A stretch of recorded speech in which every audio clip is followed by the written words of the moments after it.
Welcome to the city, Mastermind City. Hi, I'm Faye Chappell. And I'm Stacy Maynard.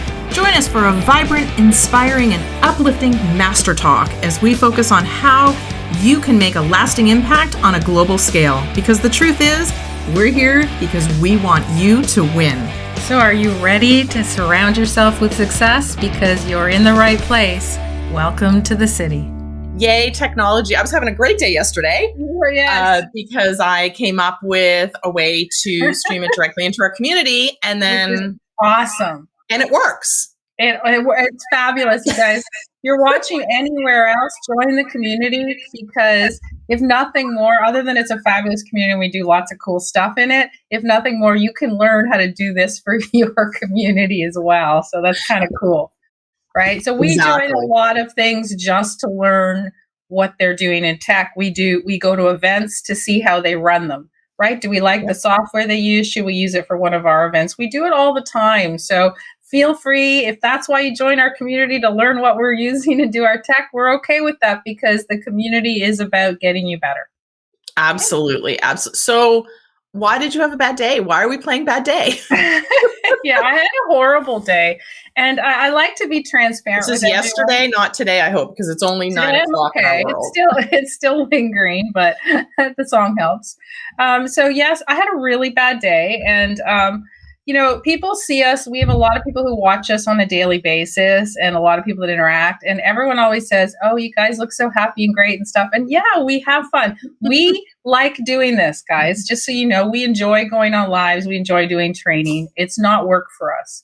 Right. So, but I also this year, my goal was to be more transparent in everything. So you would understand that, you know what, we all have crap to deal with too. So yesterday, it was kind of miserable out, right? Kind of miserable. It wasn't a great day anyways, feeling a little not perfect. Everything was fine. I was doing tedious work. But a couple things. And one is, for those of you who know, my husband's severely disabled, had a brainstem stroke. He needs 24-hour care. And we have a little bit of assistance from the government. And we have like 3 hours a day. They come in to help him feed him because I have to work. So we are making a transition. We're going to move to a place that's a little more affordable for him to get everything that he needs. And I've given them ample time, the government. And so we've given them 3 months, everything's great. I've talked to everyone under the sun. And then I get a call from the new hub that's supposed to give us a service. And they said, well, you're on a wait list. I'm like, he's been 10 years. Like, we did everything right. We're just moving addresses. Yeah. They're like, well, nothing we can do. And I'm like, you don't get it. I mean, and so I had to argue with 3 different people, and they don't care. And like, it's me alone. They're just looking at you as a number. They're looking at you as just another case, and they're not looking at this. So they're not triaging. They're just, you're next on the list. Yeah, we don't care. And I said, okay, I understand. But here's the thing. I've been with you 10 years. We've done all the right things. I've given you ample notice, months and months and months of notice. So, and you know how much care. She goes, well, there's nothing we can do. Have somebody help you. And I go, I don't have anyone. And we're in lockdown. Have someone help you. I love that. Right? Sure. I'll get right on that, because that's so easy. And that was it. And there was just like, well, we don't want to help you. Like, that's basically what it was. And I'm like, so you're telling me that when we move, the day we move, I will have zero help? Yes. Now that we can't promise you anything. I said, well, hang on here. The government has said I can have help. You just need to get somebody, right? You get agencies. Well, there's nothing we can do. That was the answer. So I mean, after literally talking to 3 different people, which exhausts you, right? It totally exhausts you.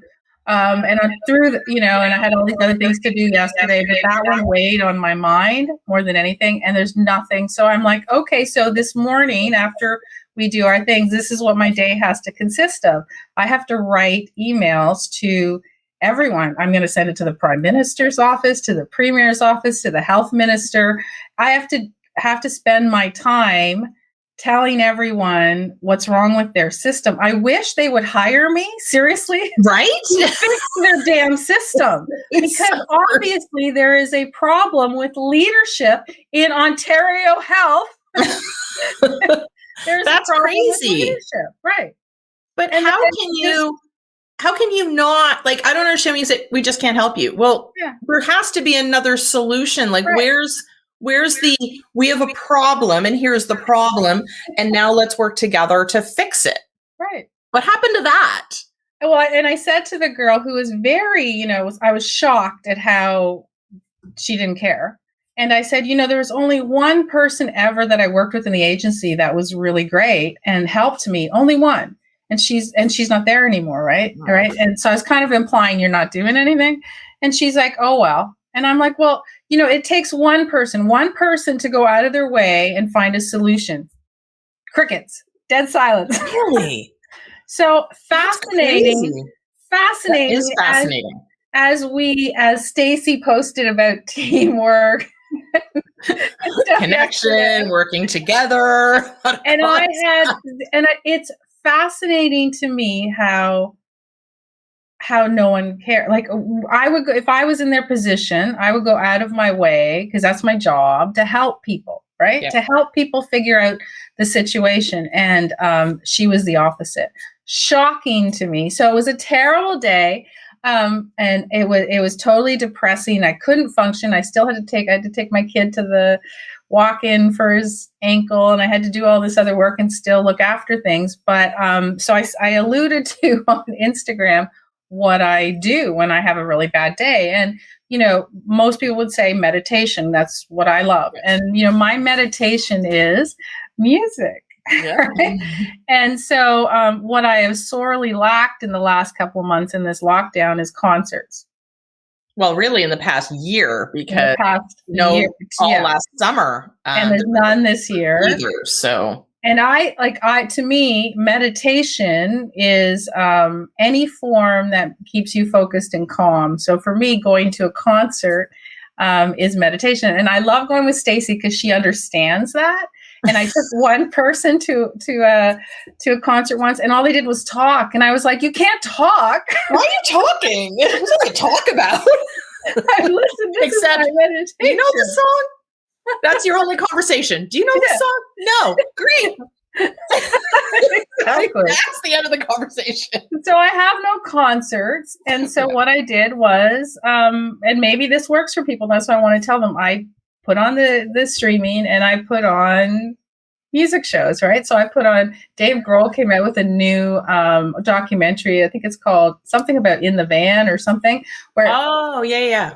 Great. And then after that, I watched the Stevie Nicks documentary, which was awesome because I haven't watched that yet. I have to watch that. So it was all music, and it calms me down, and it puts me in a state of, for me, meditation. So for those of you who have bad days, you have to find your thing, and everyone's got a thing, right? That what they do. Shay's with us on Friday in the community, and Shay's doing a piece on meditation and laughter yoga. And laughter yoga is a form of meditation, right? And I went through one session with her laughter yoga many years ago, and it was I just remember thinking, wow, and that to me opened up my eyes. And you're right that people think meditation is sitting and focusing on breathing, and that's it.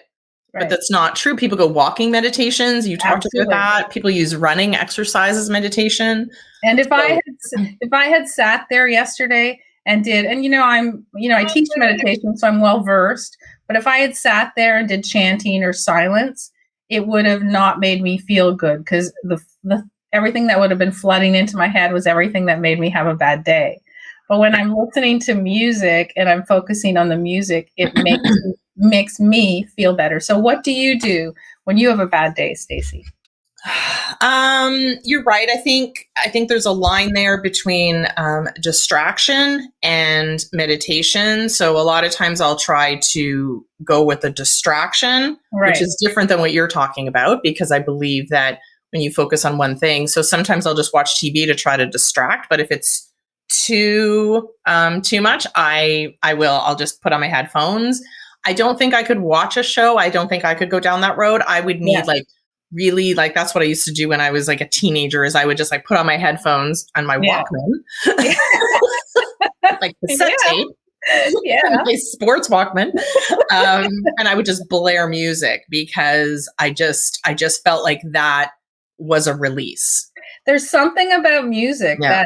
that's incredibly powerful. I always, when I watched Dave Grohl's thing yesterday, it was really interesting because they talked about how hard the journeys were in the vans and all this stuff, and every one of them, no matter if they were famous or not, they were like, "Would you do it again?" Oh yeah. Like, Yeah. why would I? Like, that was the best ever. Why would I do anything else? Because I did what I loved all day, and that's kind of cool, right? So there's something about music that makes you feel, better. Anyway. Absolutely. And it was actually really funny because I was driving around, had to do an errand with my son who's learning how to drive. So I let him drive and the song came on the radio and I started singing the song because there's apparently a part of your brain that retains music lyrics. Yes. Whatever part of that brain is, mine is on fire. So I start singing the song and he goes, "How do you know all the words to every single song that comes on the radio?" Yeah. Now, granted, they're from like the 80s and 90s. Yeah. I don't know the words obviously to today's, but somehow they're in whatever part of that brain is. Yeah. I mean, I think that is a massive piece. Maybe we should do a workshop on music and meditation. There you go. But it's a huge influence not only on your development, but also, I don't know what it is, but I think somehow it also sort of sometimes defines sort of that era. So when you hear a song, it immediately takes you to a memory, right? To that, you get the feeling, you get everything around. Yeah, it's amazing. It makes you feel better, right? And who can't feel better listening to Stevie Nicks? Like, everyone wants to run around and wear that black dress and cereal. Well, I've moved from like, again, sort of music like that. I would love to listen to. I think back when I was, in my early 20s, the musical choices that I would choose when I was upset was a little different. But yeah, same concept. I know people who go for walks but same thing, right? I mean, especially with all our mobile devices now, it's so easy. Throw on your headphones and go for a walk and listen to music. Yeah, and there's a difference between, like you said, you can't necessarily focus on a show. It's true. If you're upset or there's something bothering you and you put on a show, you can't follow it, right? No. Your brain, but you can follow a song. Absolutely. And it does. Because it's different. Like, and I think it was funny. Who was that? I can't remember who posted it. It was a couple of days ago. And it said, "Are you the type of person when you're listening to a song and you've missed a little bit of it because your brain started to go in a different direction? Are you the type of person who will rewind that song because you didn't appreciate it enough?" Right. I'm like, I've done that before. I've done that too. Because you're like, "Oh no, that was the best part and I wasn't paying attention." Exactly. I wasn't appreciating it enough and I need to go back. Yeah. So I think when you really do love music, that's a true meditation because you're realizing if your mind starts to drift, nope. Yeah. What do you do? Yeah. Nope. Go back. Yeah. When I'm in a concert, I'm in the concert. I mean, I'm appreciative. I can go to any concert I love. Like, I've gone to some that I would never, ever listen to that music. Yeah. But I love being immersed in the experience, right? And that's kind of the reason, one of the things we're trying to do in our community is immerse people in experiences and happenings, right? And having them have that feeling where they're, doing something, they're part of something, because we've been so siloed in the last little while, especially still here. We're in Toronto, and that's kind of, we still don't know when we're coming out of it. No, we'll get there. We'll get there. So bad day. I'm okay today. Listen to my concerts. Still have a lot to deal with. If any of you want to help me, any tricks that I can, or you happen to be an MP that's watching the show, feel free to reach out and say, "Faye, I want to help you," because I will gladly take the help. So what's on your mind today, Stace? Well, I did not. I feel bad. I did not have a bad day. I actually you had a good day. I know. That's why I kept quiet and didn't talk to you. I know, but I get really excited when I figure things out and when things work and I have an idea and I'm like, oh, I think I can make that work. And then it works. And I get ridiculously excited. Like that, when people say, what makes you happy? Like what brings you joy in your business? That brings me an immense amount of joy. It's like, I did it. Well, you did, because you texted me with 3 exclamation marks. And it was right in my bad journey. And I tried really hard to say, I think I just said sweet or cool. Yeah, or good job. Yeah, I couldn't focus on you. I could tell how excited you were. I get very excited, but that's a side note. So interesting thing happened on my way through yesterday was, so the whole concept of booking an appointment online with a person. So like a coach, or you wanted to just book time with somebody, maybe it's a discovery session, maybe it's just an information session, whatever that case may be. A lot of people have sort of that free appointment on their calendar so again, it saves back and forth in regards to timing. Here's a link to my calendar, book whatever time works for you. You're good. Well, so funny thing happened. So I was emailing back and forth with somebody yesterday, and we got to the point where it just didn't make sense to continue the email train. It made sense to jump on a call because it was going down the road, and was like, you know what, let's jump on a call. It would be a lot easier to talk one-on-one. Yeah. So she goes, okay, here's a link to my calendar. Well, there was only one appointment in the month of May in her calendar, and it didn't work for me. So I couldn't book that. So I sent her an email and I'm like, small problem. There's only one appointment in your calendar for May. I can't make that one. Is there any? So interesting conversation stemmed from that. I'm just really going to look at the email train that we were going back and forth, because I was like, so why? Why is there only one appointment for the month of May? And she basically said because she was getting inundated with quote unquote unwelcomed intruders booking appointments in her calendar, because her calendar link is on her website. And so it's public. So I'm like, really? Like that, honestly, it's not been my experience. Never. I have not had somebody just book an appointment with me. So anyway, so I sent her my calendar, which I'll tell you about that experience in a minute.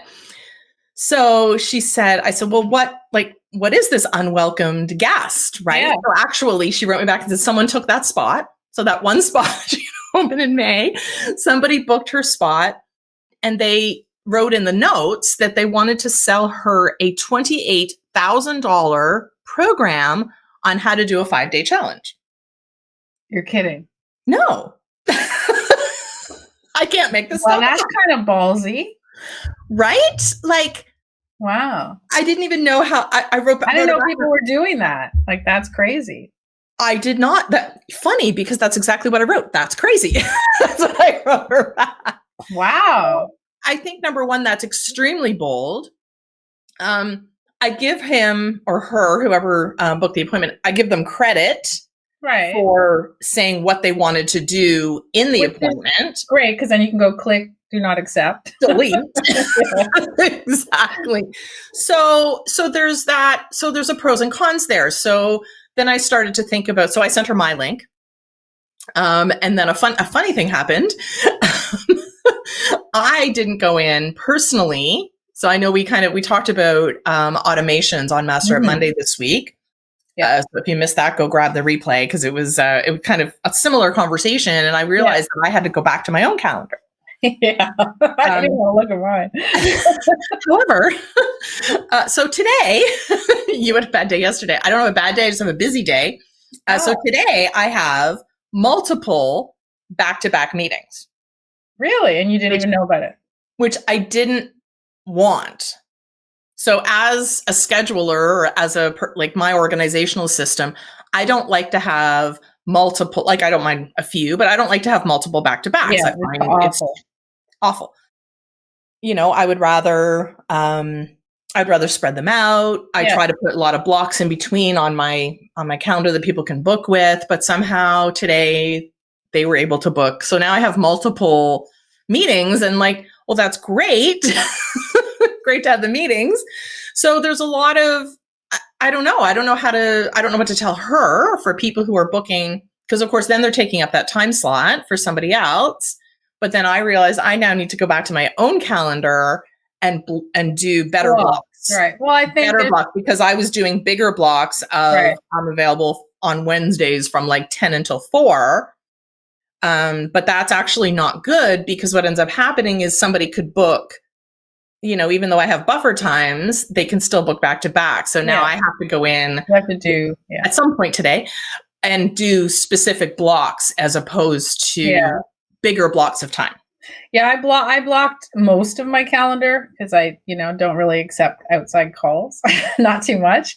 But when I was doing a lot of coaching, I would have days where I would coach 6 or 7 people in one day, and that was the entire day gone, and I was mentally and physically exhausted. Coaching takes a lot out of you. It's because if you're a good coach, because you're giving somebody your energy. So I stopped doing that, but I think. For her, it's real simple. You can segment your calendar. Well, it depends on your system. You can segment your calendar. So we can, for example, on the system that we use, because we use On Point, we can segment it so that what we put on the on our website is a link only to a specific type of appointment. So if we say it's a general information appointment and we only allow 2 slots or even 1 slot a week, that's all they can see. So it depends on how, if you've put out a discovery call, coaches, if you put out a discovery call thing in your calendar and you're leaving it wide open, then of course people are going to book you up. So, it comes down to you being smart about what you put out there. I'm very, very cautious. My calendar doesn't show up really anywhere. If you do find it somehow, the slots are very, existing client base. There's no like new clients. It's existing client base. And then if you really want me, you can, text me or send me an email, and then I'll send you the real link. But I think that's the challenge, right? Is that she wanted to have a link on her site for people who were legit that wanted to book that discovery call. And then, but she also needs to sort of, again, have this kind of secret link that actually has more availability for intruders. We call them unwelcome intruders or unwelcome sales calls. So you're right. But very ballsy of the salespeople to go in and book, because you can't do that through an automated system. Right. A robot or a bot can't do that. So you have to physically, there's too many steps. Yeah. Right. But I think what I would do is for those of you, this is not a Master Monday, but we'll talk a little bit, because what I would do is I would put a little funnel in there where it's like, give them a quiz to fill out, right? Give them some type of form to fill out before they get a link to your calendar. So yes, if you want to do discovery calls, sure, but fill out this form first. And then it gets either approved, which would take very little of our time. Then the calendar link goes out, because if on the link it said, I'm going to sell you a $28,000 program, then she wouldn't send him the link. Right? Exactly. So funnels are important. If you don't know about funnels, come into our community, because we talk about them all the time and it's free. So. Absolutely. And I think from my learning was to double check, right? To make sure that your calendar, no matter what appointment type you have, because it does make it a lot easier, but whatever appointment type you have, make sure that your schedule is such that it works for you and not just, it's just easier. So I know somebody who booked like 9 to 5 every day. Yeah. Whatever people booked in, they would just fit things around it. And I'm like, no. Or different appointment types for different times. So now my task today, because I don't like having back-to-back stuff. No. I like to spread it out. So that's my job today. So that was it was a learning yesterday that I had forgotten. But it was interesting when she's like, well, here's mine. And I'm like, well, I can't do that. And I'm like, well, here's mine. And then I saw she booked and I was like, why do I have that time available? Yeah. So for those of you guys who are watching this, please don't try to find our calendars and book a lot of appointments. Well, you can just give me a day. Just give me a day so I can make sure that we're here. If you want to ask us a question, ask us a question. That's what this is all about, right? So come into the community. Come into the community. Ask us any question you want. And if you want to sell us something, then come in and say, hey, direct message us in our community where we feel safe and we know everyone is there looking for information. We'll gladly talk to you, but don't hijack people. Because just because they have a calendar link, there's a reason they have a calendar link, not to be sold something. It's usually to get together with people that want to work with you. So, and if you have a question, somebody else, just like when you were in grade school, ask the question. I'm sure somebody else has the same question, but are afraid to ask. So exactly. If you ask the question, then actually you benefit everybody, which is kind of cool. Great. So today I'm going to have a better day and Stacy's going to have a busy day. Exactly. So I'm going to get to it. Have a good day. Bye, guys. Thanks for joining us here in Mastermind City, but you don't have to say goodbye because there's other ways to join us. We would love to have you as part of our community, so join us in mastermindcitycommunity.com so we can hang out together.